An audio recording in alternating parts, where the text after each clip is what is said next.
Welcome to Sex Psychic Psychedelics. I'm Jane Garnett, a licensed psychotherapist, and I'm here to accelerate your personal growth. Because life is too short to not get turned on. Yes. Hi. Hi. Welcome to Sex Psychic Psychedelics. I'm going to introduce you. I'm here with the wonderful Tracey Tee of Mums on Mushrooms. Mums on Mushrooms is a support community designed to help mothers with microdosing and learning about microdosing, plant medicine. And it seems like it's a very beloved community, and there's been a bit of kickback around it, it seems, in mainstream media. Is that true? Or There's a healthy interest. Yes, maybe a morbid curiosity from some. Ooh. Yeah, I have to get into that. Yeah. Because I've seen little snippets on your Instagram. I'm like, damn, she's doing all the big shows, right?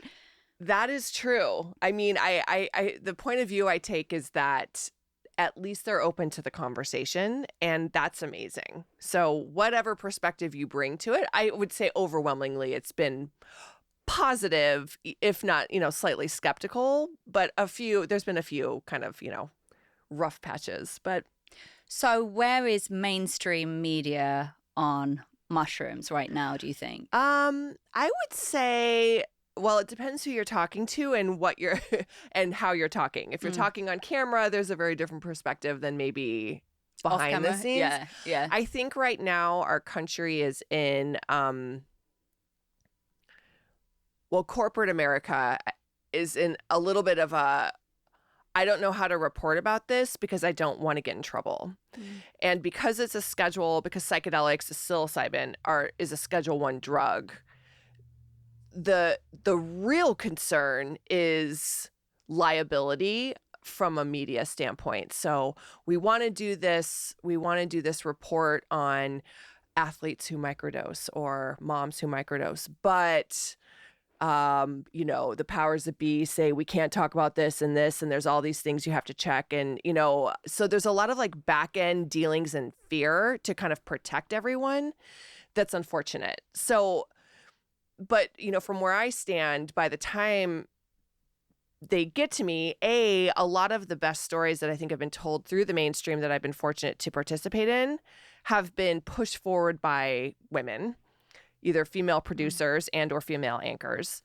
And they are genuinely curious and just simply want to know more and really not all that skeptical. Mm-hmm. I was wondering if some of the skepticism was not just about the psychedelics, but about mothers being allowed to actually receive some fucking support. Not to bring my own opinion into this. I think, well, okay, so we have to peel back some banana peels, right? Okay, we're in the right zone. Yeah, yes. because there is so much misinformation out there that our government has successfully just laid out in our vernacular about psychedelics. So there's tons of fear and misunderstanding about what this medicine is. And so the optimist in me says it's not that people don't necessarily want to give mothers support, although I argue that might be the case a lot of the time. And we can get into the hysterical woman theory in a minute. But it's more, oh my gosh, all these mothers are high and tripping and how can they care for their kids? And that's where the misinformation comes in. And then there is this, so post-Reagan era, just programming that's deep in our cultural zeitgeist that is, here I am, this mom from Denver, and I'm just frying my brain like an egg. I may or may not at any moment jump off a building, You do look pretty weird, I have to say. I mean, it's a little concerning. The way your eyes are spinning in your head kaleidoscopically is a bit of a dead giveaway. You're tripping balls the whole time. Well, and plus, the unicorn's on the floor over there. Yeah. So so you can't really have a conversation until you can convince people that you're actually not in an altered state of consciousness. How do you do that? Just patiently Yeah. and with love, which is Connecting with them, I imagine. Yeah, Finding which a way is to what connect. ironically the medicine asks us to do. Yeah. Is just, okay, put my ego aside, lead from my heart and say, okay, I was that girl I was that girl once who was scared. And so have compassion for someone who's at least curious, and then see if you can have a conversation about it.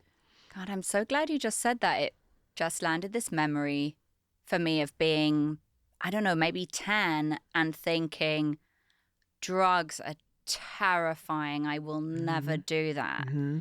Cut to everything, all the explorations and loving it. And so it's pretty fascinating.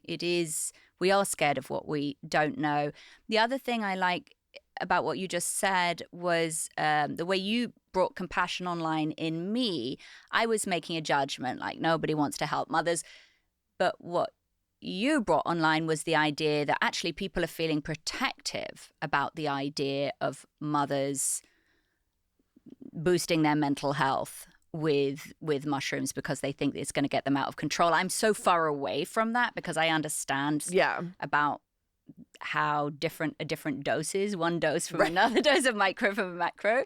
Right. And even within the microdosing world, I was just going to say, such and variants. then that depends on what you ate that day and a number of things. Yeah.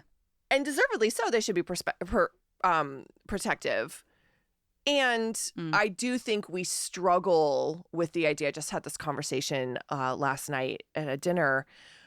We struggle with the idea that you can be a mom who is having a hard time and still love being a mom. You can that you can be a mom who just like didn't have the best day and still love your kids and love your role, but not maybe love it today. And that you can be a mom that says, I need help. And I think we're in this spicy transition where we're realizing that the supermom, that the June cleaver, just lies, not realistic for anyone. And then we moved into this sort of then we moved in kind of the 80s. We had a blip of the 60s where we tried psychedelics and it kind of too far, too fast, too much, many mistakes.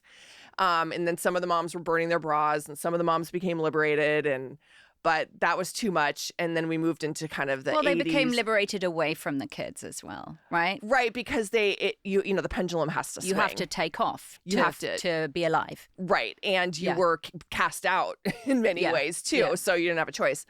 And then we moved into the 80s with the power mom and working woman and latchkey kids and fuck the kids. I'm staying, I'm going to work and they'll be fine on their own, and then that whole I just have visions of Sigourney Weaver and and then I think we're moving in, and then we went into the social media age of a new June Cleaver perfectionism that people were doing themselves. We weren't even being told by mainstream media to do this. Women were actively look at me and how perfect I am. And I think everyone kind of got caught up in it to a lesser or more degree. And then you have then inside that you had reality shows and the Kardashians and this very plastic thing. And now I think we're dismantling all that and we're actually just saying, well, maybe mothers are human and maybe they're a woman who happens to be a mom. And I think that's where we're kind of edging up against, maybe we could talk about that. There's one thing I want to add to that beautiful history you just gave, which is the era of guilt, which is probably spans a good few decades. But guilt, I feel, is such a big part of today's parenting, which in a way also is understandable, right? We know we've screwed up our planet and we're handing it off to them with no good idea about what to do. And so I think that we coddle out of guilt. I think guilt's inevitable when you're raising children because you love them so much. When I feel this, I don't feel the same way about my dog, but I feel guilty when I leave my dog. I want my dog to be happy. I want my child to be happy. I want my husband to be happy. I want my friends to be happy. But why is it all on you? Why is it all on me? And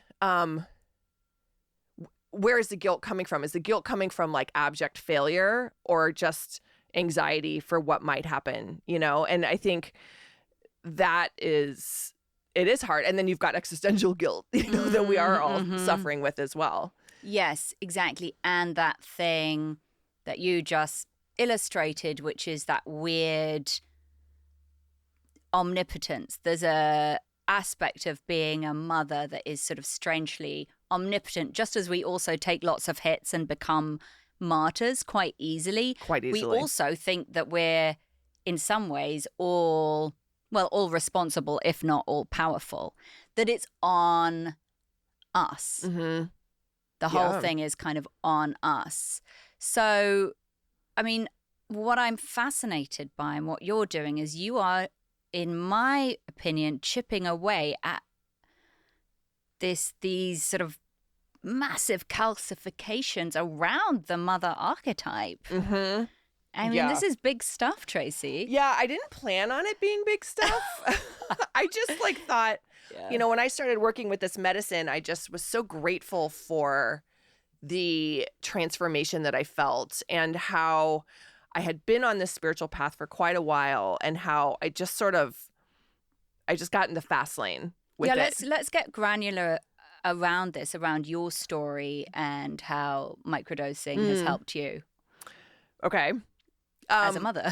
Yeah. Well, you know, so I think I was kind of been thinking about this a lot. I think the whole thing started when I turned 40, which is not uncommon. There's something that happens to a woman when she turns 40 that I remember at a birthday dinner the week I turned 40, sitting there and having that like David Byrne Talking Heads moment. Like, is this all there is? Is this it?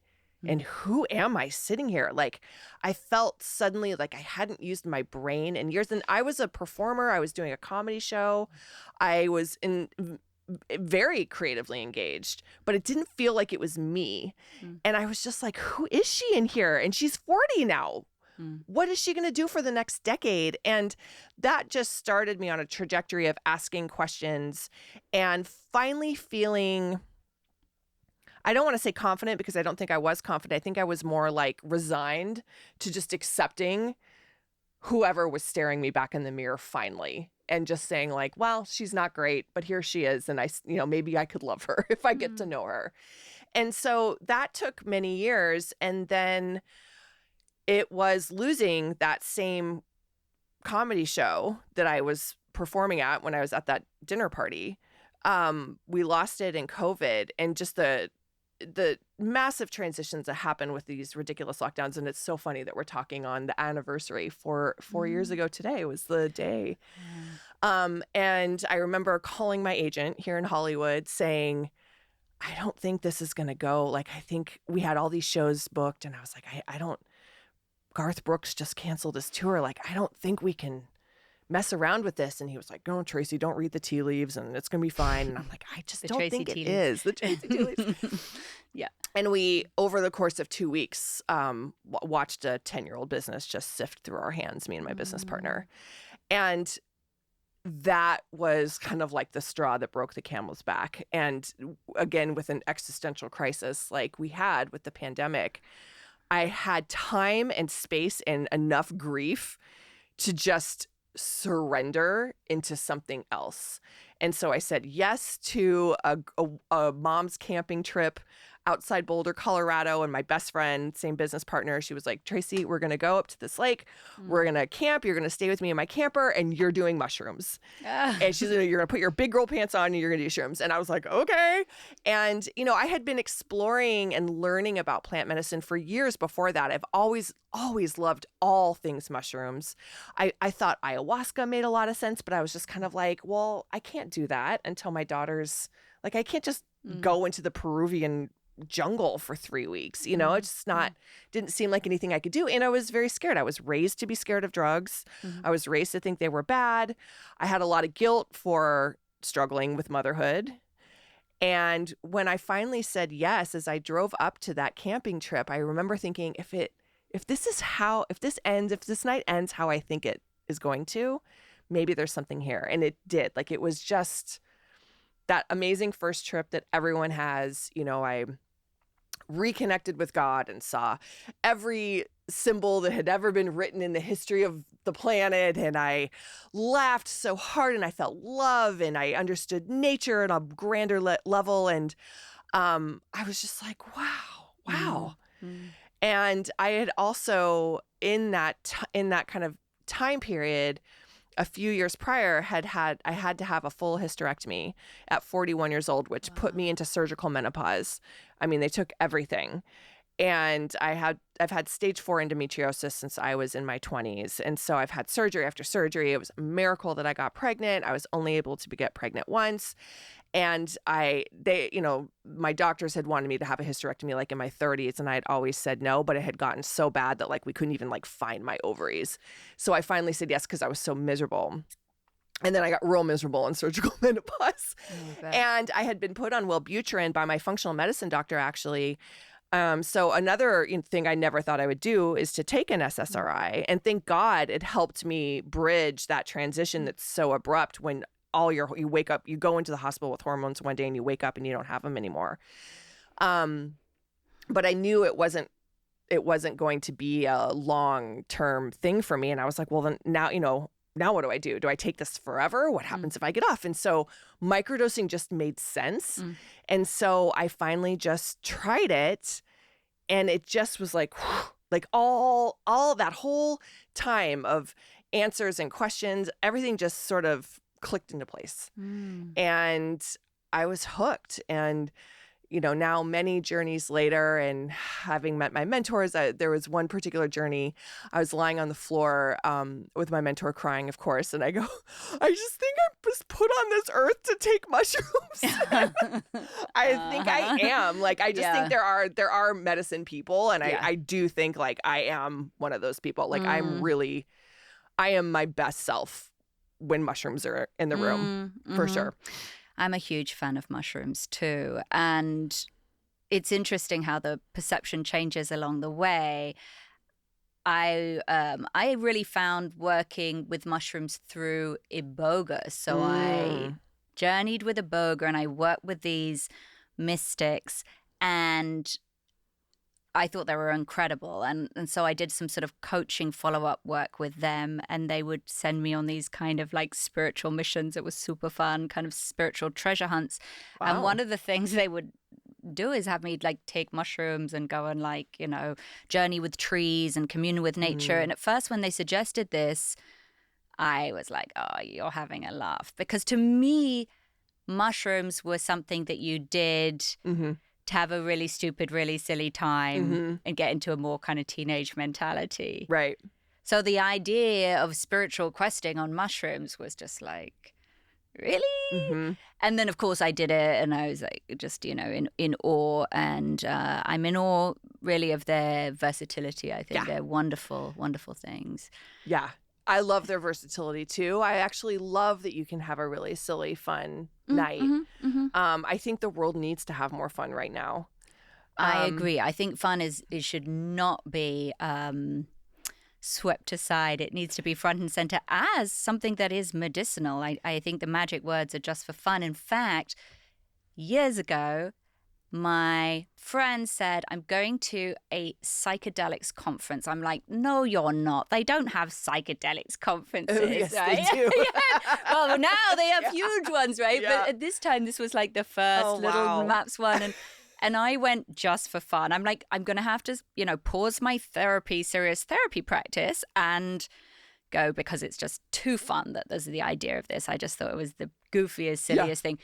Cut to, it takes over my whole life, and becomes the most major kind of avenue of learning and growing I could ever have imagined, beyond what I've imagined.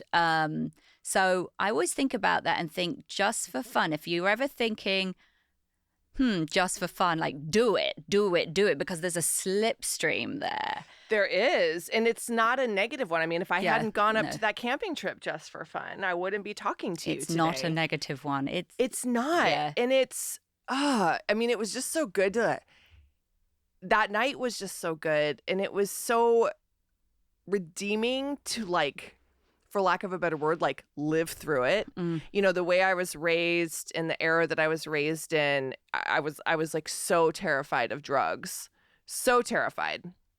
It's not to say I wasn't around them, and I lived in LA. The first bartending job, I remember seeing people, doing lines of Coke on the bar here on Fairfax Avenue, and I just never did it. I was just always kind of G-rated. I drank a ton because that was okay. Yeah. And now looking back, I was just like, God, what? I mean, talk about inversion. And I love that I had such a good time and I had zero regrets. Yeah. And like that felt really good to just have a good time. Like almost like good old fashioned fun. I mean, I just went to bed that night like grinning ear to ear with my best friend talking about how much we love our kids and our husbands and like tell me what's wrong with that, Well, I'm glad we've got to that because I think there are so many different ways to talk about the benefits of mushrooms, and we're talking about microdosing, which is typically talked about as a an antidepressant, maybe a creativity enhancer, potentially an anti-anxiety.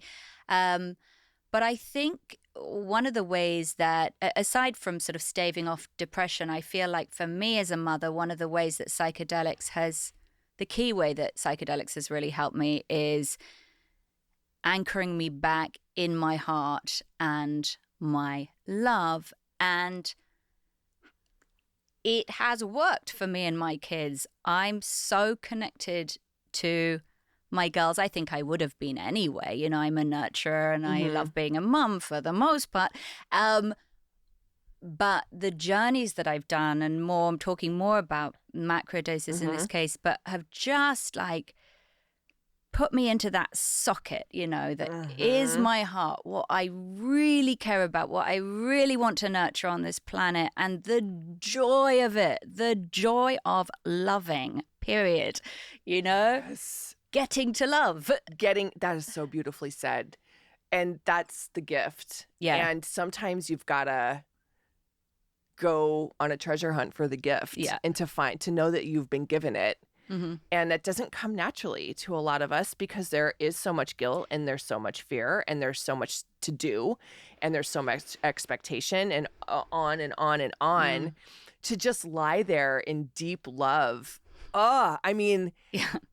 And that's, for moms on mushrooms, like that's what most women come to mom for. They just want to they love their kids so much. They want to figure out how to push through that and just live it, Yeah, how to be in it rather than sort of pretending to be in it. Like I remember when my kids used to be at this Waldorf school, the teachers, they were really small and the teachers would always talk in this sort of sing-song voice. I mean, now we'll put away our toys. And we new mothers would all try and do that. We'd be like, no, we put it, fuck.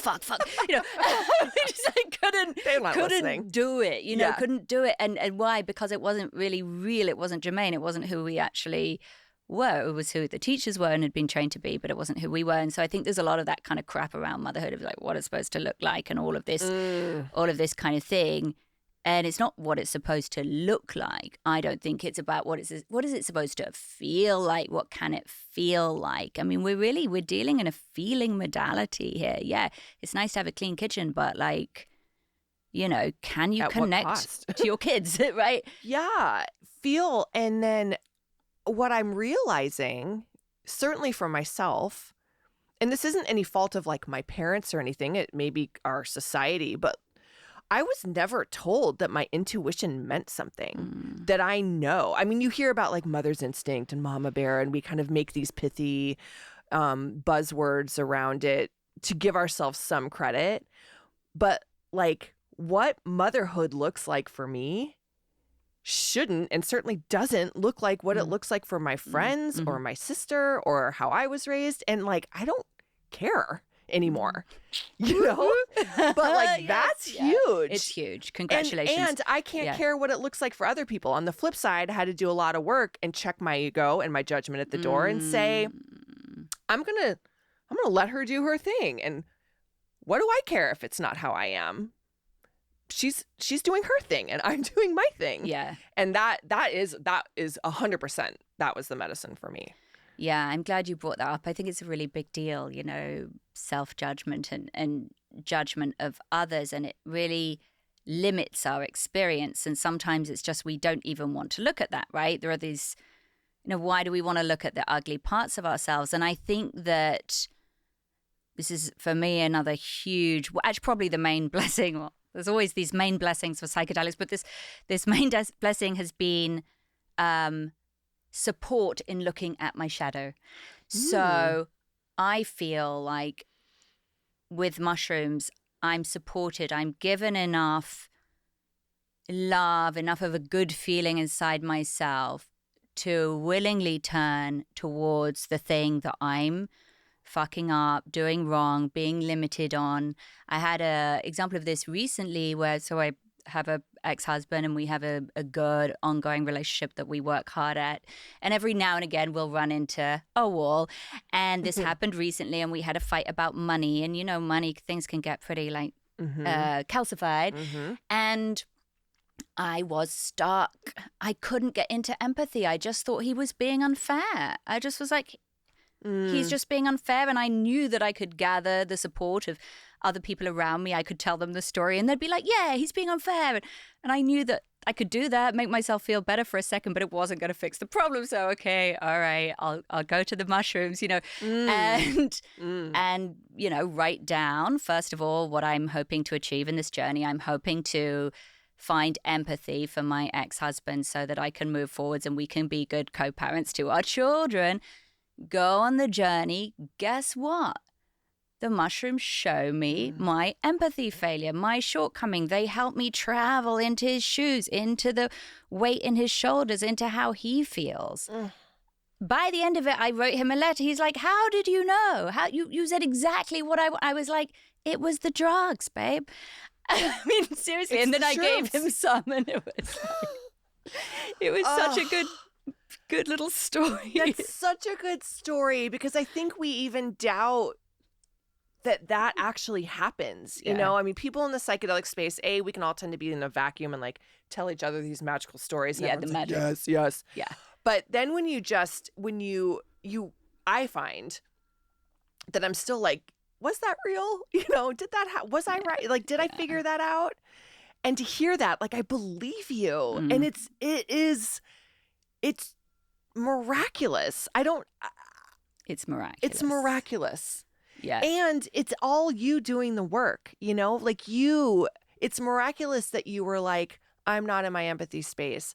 I want to figure this out. I want to be a good co-parent. I want to be a good mother. I mean, how much work goes into just thinking in a normal, healthy way. Yeah. And say, I want to do a journey to figure it out. That's not always fun. Mm-hmm. No, it's not. It's hard work. I mean, it's not like work. I came out swinging because I knew that I had found what I needed to find, but I was tired too. It's tiring. Work is work. Work is work. Work is work. Yeah. But, I suppose this is the thing in terms of, my psychedelics and motherhood. I feel like they've helped me relish that work and see how it can be really creative, not just compulsory and default. Yeah. And I don't know. I just want to say the word real. It's actually what we're here to do. Yeah. Yeah. Not clean the kitchen. Yeah. Yeah. Yes, we chop wood, we carry water, but the gift of this human life, the gift of raising other kids, the gift of that connection is so rich. And I think we kind of scared ourselves away. Thank you, wars and famines and, epidemics and all sorts of things, economic crashes and everything. We've scared ourselves away from this beauty that we get to hold, and I think that's what the medicine is here right now in such a big way. Guys, it's so good. It's so good, but I also feel like this is so of this moment. I mean, it is obviously so of this moment. Here we are, right?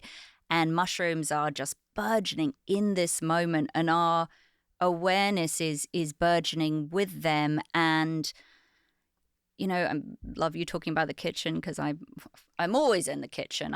It's always me in the dishwasher. It's just my primary relationship, And I think about it so much. I think about the women in my family and their deal in the kitchen and how fucking privileged I am and how on their shoulders I am because, you know, it's taken to, in my family line, the sort of the English women, it's taken to my stage to not have to cook every meal. Like, it's kind of radical. I'll be like, come on, kids, let's go and pick up some whatever, right? Trader Joe's, who knows? But like, still my mother and my sister cook pretty much every meal. Beautiful cooks, beautiful meals. I mean, it's stunning stuff. But it doesn't align for me with my sense of like freedom and the kind of the way that I want to be able to be in the world. So, okay, that's cooking. But then you go back, further, you go back into wartime, you go back into these situations where the women were crushed.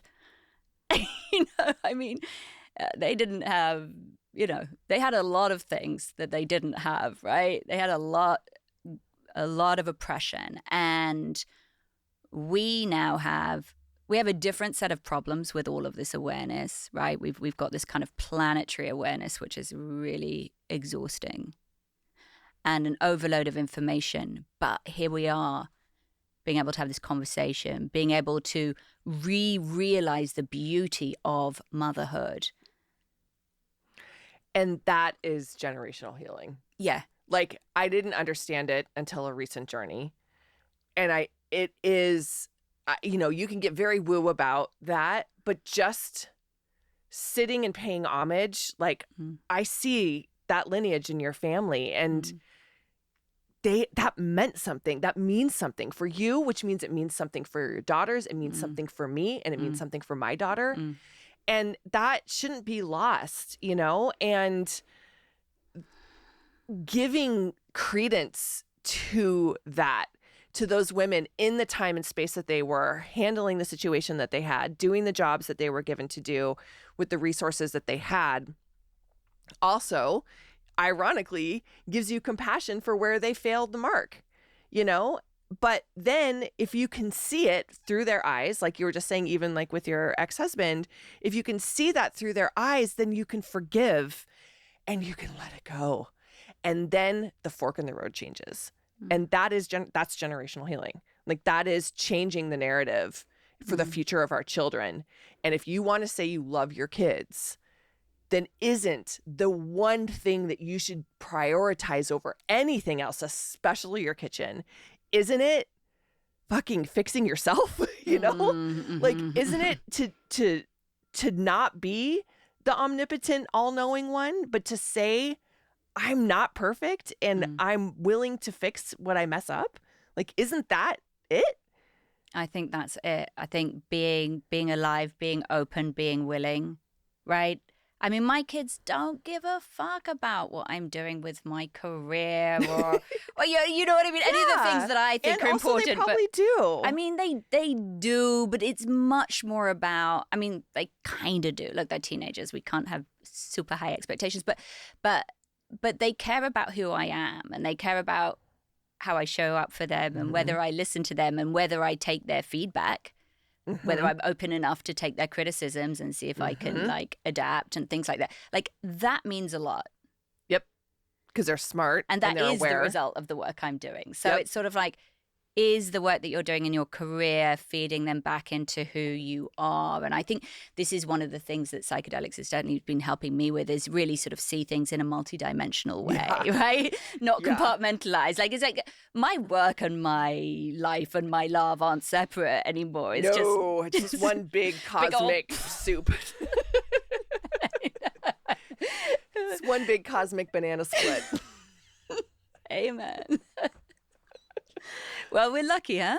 Yeah. I mean, I feel that sitting with you, I feel we're lucky we may not have answers. I don't know if anybody does, but we're lucky in our aliveness. I feel that in you and I feel that in myself. And it comes from following curiosity and exploring and connecting and growing. And learning from your kids, I mean, my daughter, she keeps me on the level, and I think it's cool that we're in a generation that doesn't, I love that you just kind of brought up that omnipotent thing. I'm like been sitting with it while we're talking, because I just don't want to be that. And it must be, I am imagining, she may not know it, but kind of a relief for my kiddo that I'm not, because I'm not the because I said so mom.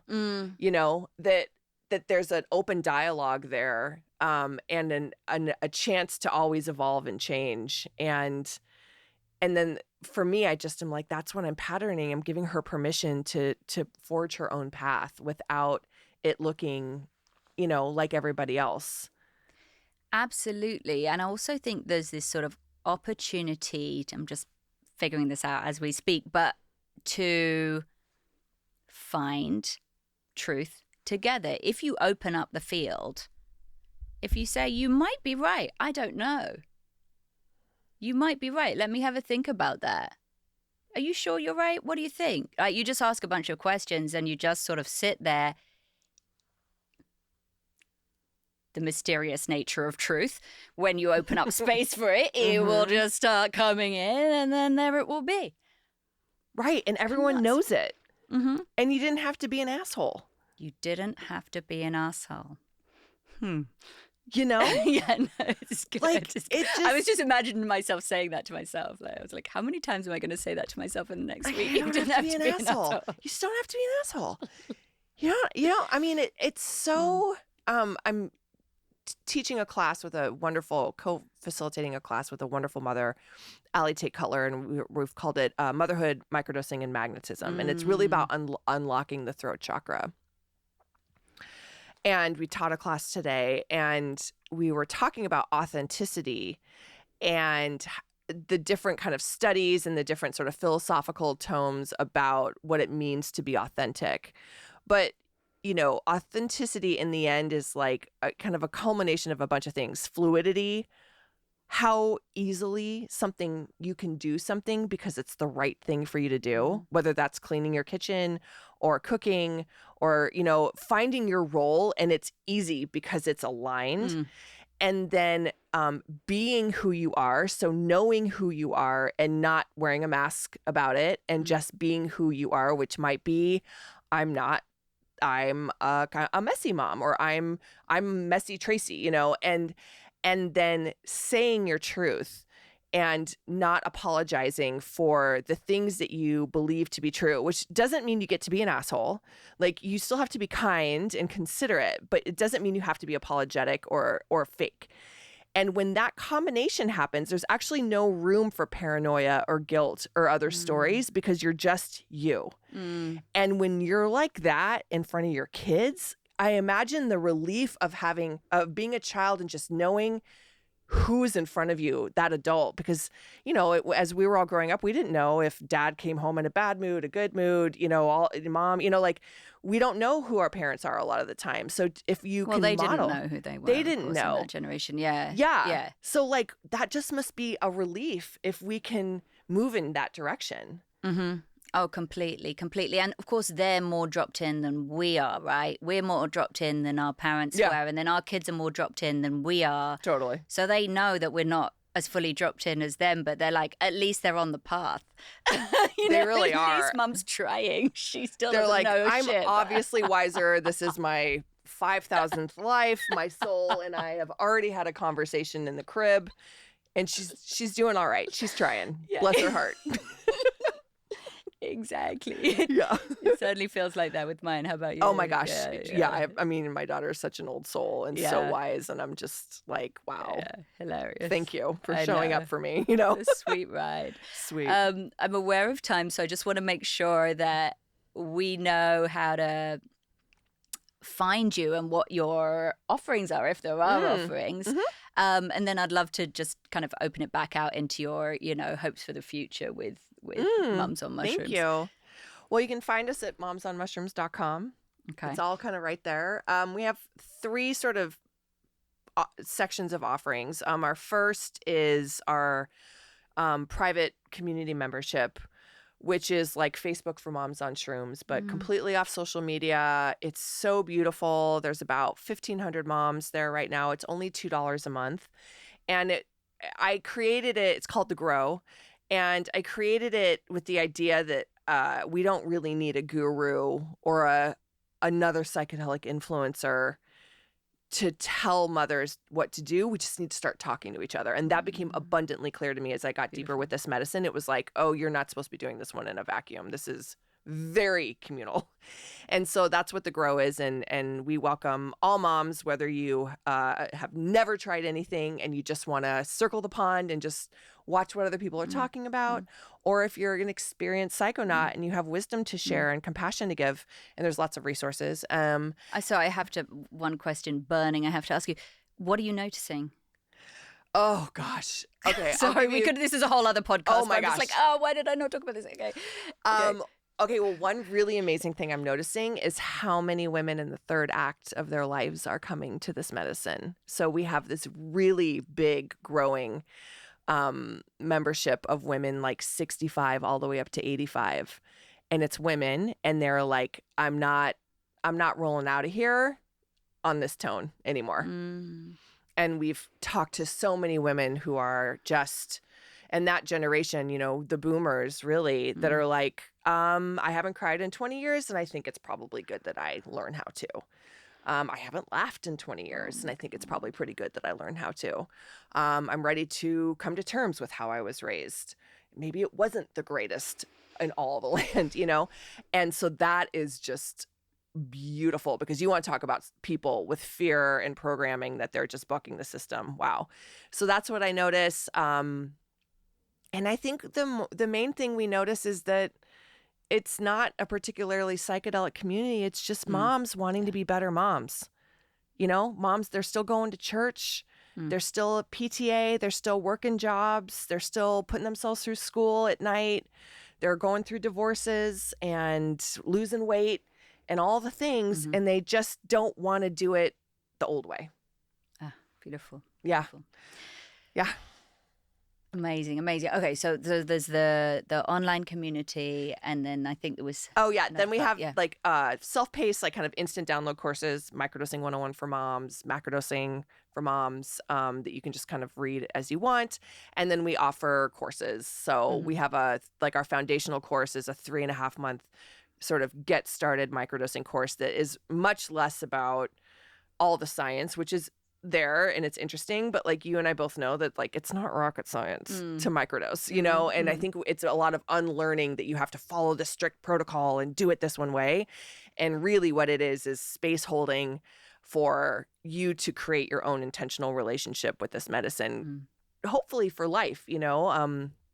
One of my dear friends, I talk about this all the time, Dr. Julia Muir, I asked her, like, what do you see for the future of microdosing? And she said, I would like to see microdosing treated as a round of antibiotics for intrusive thoughts. Ooh. And like, if we can set that there so that you always have this round of antibiotics, you know, at any stage in your life, like, mission accomplished. So that's what we do. I love that. I love the mission. I love finding you at the conference, at the rally, the Mums on Mushrooms rally. I was like, holy crap, this is amazing. Amazing. The mood, the energy, the women were just like, it was so high. It was great. It was, and I don't mean high on mushrooms high, but just happy to be gathering, you know. So good. It was miraculous. There's no other word. It really was. It was absolutely the peak experience of that conference for me. It really was. Thank you. So I'm so happy to have you here today. Tell me about your dream for the future. I know you're living it, but like, what next? Where's it going to go? Well, you know, like our little meeting outside the convention center at MAPS, I think that I see 1 million moms.